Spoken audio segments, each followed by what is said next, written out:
આજે મેં શરૂઆત કરીને જે પહેલા દાડાથી મળીને તો હું હોય રાતના લગભગ એકલો 3 વખત રોયેલો છું. કાયમ માટે દેખાવ જ કર્યો છે, કલર જ કર્યો છે અને વિડીયા જ બનાવ્યા છે.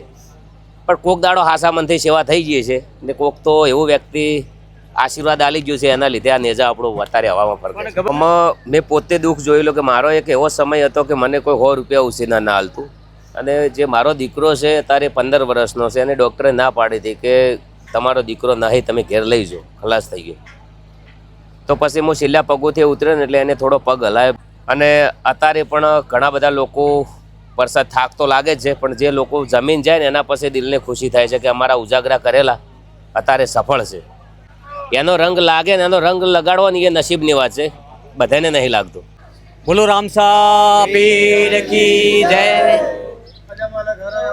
હાર કી જય.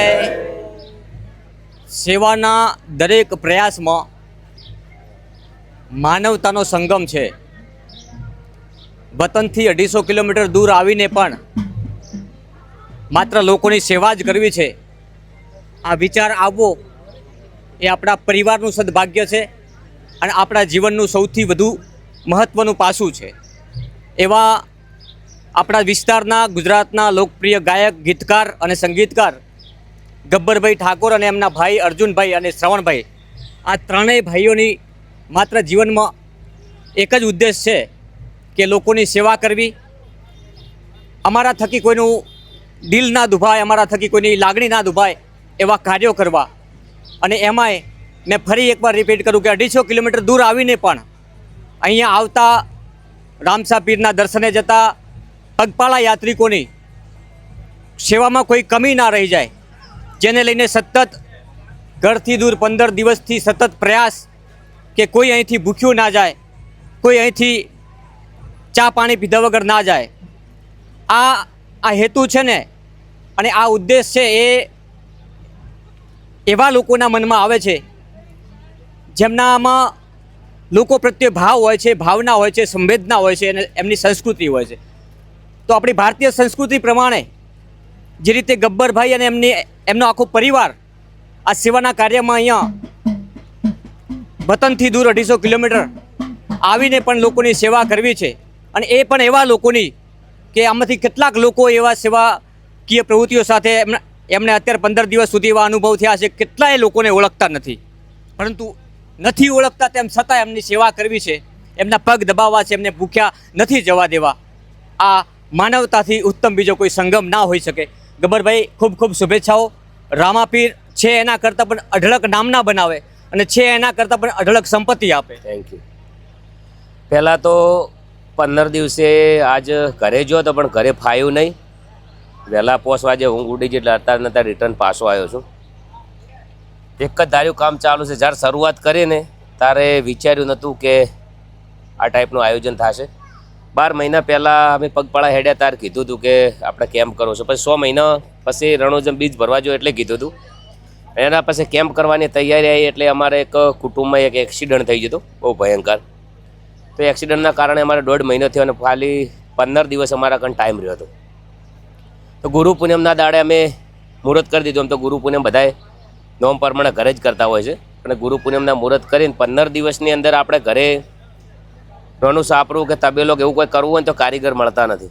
પણ આ જેવી રીતે થયું ને એ રોમાપીરે પૂરું કર્યું. અને અત્યારે પણ ઘણા બધા લોકો વરસાદ થાક તો લાગે જ છે પણ જે લોકો જમીન જાય ને એના પછી દિલને ખુશી થાય છે કે અમારા ઉજાગરા કરેલા અત્યારે સફળ છે. એટલે ખુશી તો એટલી થાય છે કે એની કોઈ લિમિટ જ ના હોય. બાકી તો 1 મહિનો સેવા કરવાની છે, કદાચ એનાથી વધારે પબ્લિક હેડ છે તો પણ વધારે બી કેમ્પ ચાલુ રાખશું. દર મહિને પછી દર બીજે રોમાપીર કરાવે તો દર બીજે બી કેમ્પ ચાલુ રહેશે. અને આ સેવાનું કામ મેં પહેલી વાર કર્યું ને એવું નથી. ઘણા ટાઈમે મારા ઘેર મેં 107 લાખનો જે પંખી ઘર કરેલું એ લગભગ 107 વર્ષ પહેલાં કરેલું. એના વગર મારા સેવાના ઘણા બધા કાર્યો હોય છે, કોઈ ગણાવવાની જરૂર નહીં. કુદરતને ખબર, આમ તો કાયમ માટે દેખાવ જ કર્યો છે, કલર જ કર્યો છે અને વિડીયા જ બનાવ્યા છે. પણ કોક દાડો હાસા મનથી સેવા થઈ ગઈ છે ને કોક તો એવું વ્યક્તિ આશીર્વાદ આલી ગયું છે એના લીધે આ નેજા આપણું વધારે હવામાં ફરકે. ગબ્બરભાઈ, વિડીયા બનાવવા એ કોઈ કલર નથી, એ કલરમાં પણ એવા રંગો દેખાતા હોય છે દુનિયાને કે એમાં પણ કંઈક સુવાસ હોય છે તમારા ઘણા બધા વિડીયોથી પ્રેરિત છું અને ઘણા બધા વિડીયો એવા છે કે આ માત્ર અહીંયા પગપાળા આવતા લોકોને જમાડવા એવું જ નહીં, એમની સેવા કરવા એવું જ નહીં, ઘર વિહોણા લોકોને ઘર પણ બનાવ્યા છે. તો આ વિચાર આવવો એ આ કળિયુગની અંદર બહુ અઘરો છે, પરંતુ માનવતા હજી મને લાગે છે કે ગબ્બરભાઈમાં જીવે છે. આમાં મેં પોતે દુઃખ જોયેલું કે મારો એક એવો સમય હતો કે મને કોઈ 100 રૂપિયા ઉછીના ના હાલતું, અને જે મારો દીકરો છે અત્યારે 15 વર્ષનો છે અને ડૉક્ટરે ના પાડી હતી કે તમારો દીકરો નહીં, તમે ઘેર લઈ જાઓ, ખલાસ થઈ ગયો. તો પછી હું છેલ્લા પગોથી ઉતર્યો ને એટલે એને થોડો પગ હલાય, હું દોડીને તો હોસ્પિટલમાં જો. તો હોસ્પિટલમાં જો ને એટલે પછી સાહેબને કીધું કે આ બાળક જીવે છે. તો પછી ડૉક્ટર કે મહેસાણા લઈ જાઓ, કો તો અમદાવાદ લઈ જાઓ. તો પછી મેં ના પાડી, મેં કે તમારાથી જે સેવા થાય એ કરો. પછી મારા અંગાત મારા ભાઈ હતો, એમને કીધું કે તારો દીકરો બસી જાય તો આપણે રણુજા હાકર ભાર્યું અને જોખશું. તો અત્યારે મારો દીકરો 15 વર્ષનો છે, એ રોમાપીરની દયા છે. બસ એક દીકરાનો સંકલ્પ અને રામાધણીની લગ્ન લાગી. એનો રંગ લાગે ને એનો રંગ લગાડવાની એ નસીબની વાત છે, બધાને નહીં લાગતું. અત્યારે હાલની તારીખમાં મારા મિનિમમ ઓછામાં ઓછો મિનિમમ 2 લાખનો તો ખર્ચો થતો જ છે, બધી રીતે ગણવા જઈએ તો પર ડે. ગબ્બરભાઈ, આપણે ઘરે પ્રસંગ કરવો હોય છે, 12 મહિના પહેલાં એનું આયોજન કરતા હોઈએ છીએ અને 2 દિવસનો પ્રસંગ હોય છે, એના પછી 10 દિવસ સુધી એના ઉજાગરા નડતા હોય છે.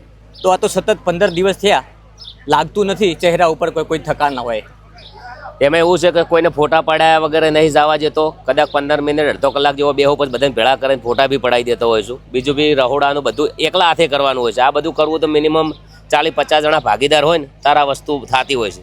પણ રોમાપીની દયાથી જે કેવી રીતે હિંમત આલ દીધી છે, તો બધું એકલા હાથે કરે જતો. રહોડું કેવું બનાવવું, શું કરવું, શું ના કરવું, કદાચ ફોટાવાળો વિડીયો રીલ બને ના બને તો એ માફ કરજો, પણ મારા તોથી કોઈ ભૂસું પ્રસાદ લીધા વગર ના જવું જોઈએ.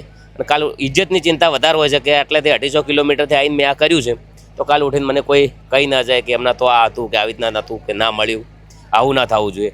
મેડિકલથી મોડીને ચા પાણી રાતના જે અમે 1 વાગે ચા પાણી ચાલુ કરી દઈએ છીએ, તો 1 વાગ્યાથી મોડીને 24 કલાક ચાલુ જ હોય છે ચા પાણીને. કોઈ નાસ્તો કર્યા વગર નહીં જવા દેતા. જેટલી બને એટલી અમે સેવા કરીએ છીએ. પહેલાં તો હું ખુશ છું મારા ભાઈઓના લીધે. મારા ભાઈઓ ના હોય તો મારા કોઈ ના થયું. તો ઓલી કહેવત તો સાચી ને કે ભાઈઓ ભેગા હોય તો દુનિયા જીતી શકાય. 1000%. બહારનાને પોકાય ઘરનામાં રાગ હોય તો, બાકી ઘરનામાં રાગ ના હોય તો બહારના 1000% ફાયદો ઉઠાવે. બિલકુલ. સંકલ્પ શું છે રામાપીરને આટલી લગ્નનો, આટલા લોકોની સેવા કરવાનો સંકલ્પ શું છે? જીવનમાં વિચાર શું છે? પહેલેથી જ વિચાર એવો છે. ઘણા લોકો કહે કે તમારે ઇન્સ્ટાગ્રામમાં પૈસા બહુ આવે છે, પણ ઇન્સ્ટાગ્રામમાં તો આખી દુનિયાને ખબર છે કે કોઈને કોઈ રૂપિયો આવતો નથી. પણ જેટલું બને એટલું વધારે નોમ લખાવું અને જેટલું બને એટલું રોમાપીરનું વધારે નોમ લેવડાવું. પણ એનું નોમ લીધેલું એના નોમમાં સમય કાઢેલો કદી ફેલ નહીં જતો. એ ગમે તે રૂપિયે તમને આલી જ દેતો હોય છે. જેમ કે અત્યારે અમે આ જે કરી રહ્યા છે ને, અત્યારે 1 મિનિટ મારી ગાડી ઊભી રહેતી નહીં. પછી હાલની તારીખમાં તો કેવી રીતે પૂરું થાય છે. હું અત્યારે આજના દાડા સુધી લગભગ 32 બાટલા ખાલી કર્યા 19 કિલોના. તો કેટલો જમણવાર થયો છે. મેં આજે કીધું અત્યારે કે કેટલો આજ 2 વાર શીરો બનાવ્યો, બીજના દાડે 3 વાર શીરો બનાવ્યો. તો આપણે મેઠી વસ્તુ ખાઈએ તો આપણે ના પાડીએ કે ભાઈ લાડુ નહીં ખાવા કે શીરો નહીં ખાવા. મેઠી વસ્તુ અત્યારે લોકો વધારે ઓછી પસંદ કરે છે. તો 3 વાર શીરો બનાવેલો છે. એટલે મેં ઉજાગરા કર્યા અને લોકોને મને ઘણો બધો હેરાન બી કર્યો. લોકો હાલ બી નહીં કહેતા કે મેં કલરનું ના કીધું કે દેખાવ કરો છો, હાલ બી લોકો લખે જ છે ઘણી અમુક લોકો. એટલે એના કારણથી મારે આ શબ્દ કહેવો પડ્યો કે પણ એવો વિચાર કરી દો ને કે જે વ્યક્તિ આપણા વિશે ખરાબ વિચારે એની માનસિકતા એને મુબારક. આ એ જ છે. આમ તો નહીં ધ્યાન નહીં હાલતો, પણ બહુ થાચેલો હોય ને કોઈ એકદમ પરિવાર વિશે કોઈ નેગેટિવ કોમેન્ટ આવે ને એ દાડે આખું મગજ હેંગ ખરાબ થઈ જાય છે. એમાં શું સહન કરવાની ઘણી કોશિશ કરતો હોય છું, પણ કોઈ મા બેન વિશે કોઈ પરિવાર વિશે લખે એટલે લિમિટ બહાર દુઃખ થાય છે. પણ હવે કેને કહીએ? પણ એ પછી રોમાપીરને કહી દેતા કે બાબા તું કરે હાસું. તો પછી એમને એવો જવાબ આપી શકે કે તમે પણ આવું કરીને બતાવો. થાય નહીં ને. આ પોસિબલ ઇમ્પોસિબલ છે, પણ આ તો રોમાપીરે મને પોસિબલ કરાવ્યો. હવે રાત દાડો ઊભું રહેવું. તો ગબ્બરભાઈ, જે લોકો કોઈના વિરોધમાં, કોઈ સારું કાર્ય કરતું હોય એના વિરોધમાં કોઈ લોકો નેગેટિવ કમેન્ટ કરતા હોય છે ને, એ ક્યાંક ઊંઘ્યા હોય લીમડા નીચે અથવા ખેતરમાં, એમનાથી કશું થતું નથી હોતું, એ કંઈ કરી શકવાની ક્ષમતા પણ નથી ધરાવતા ને, ત્યારે પણ એ લોકો કોઈ સારું કાર્ય કરતા હોય ને હંમેશા નેગેટિવ રીતે બિરદાવતા હોય. આમ તો સમજણ તો છે જ મારા અંદર. ઘણું બધું સહન કરતો હોય છું. ચલો કે લોકોએ રોમાપીરની સમાધિ ખોજી નાખી, કૃષ્ણ ભગવાનને બોલે છે. એટલે લોકો આવા મહાન જે આપણા ભગવાન છે એમને જ બોલતા હોય તો અમે તો પછી ગબ્બર ઠાકોરનું અમારું તો આવે જો આપણું કોઈ ના આવે. પણ તોય પણ હાવ પરિવાર ઉપર આવી જાય ને એટલે પછી દુઃખ તો થાય જ છે. 1000% દુઃખ થાય, પણ દુઃખ વધારે થાય. પણ આજે મેં શરૂઆત કરીને જે પહેલા દાડેથી મળીને તો હું હોય રાતના લગભગ એકલો 3 વખત રોયેલો છું. અને મારા કેમ્પે 1000% ને 1,00,000% રોમા પીરે શાક હાજરી એક વખત નહીં હાલી, ઘણી વખત હાલી, કહેવાની જરૂર નહીં.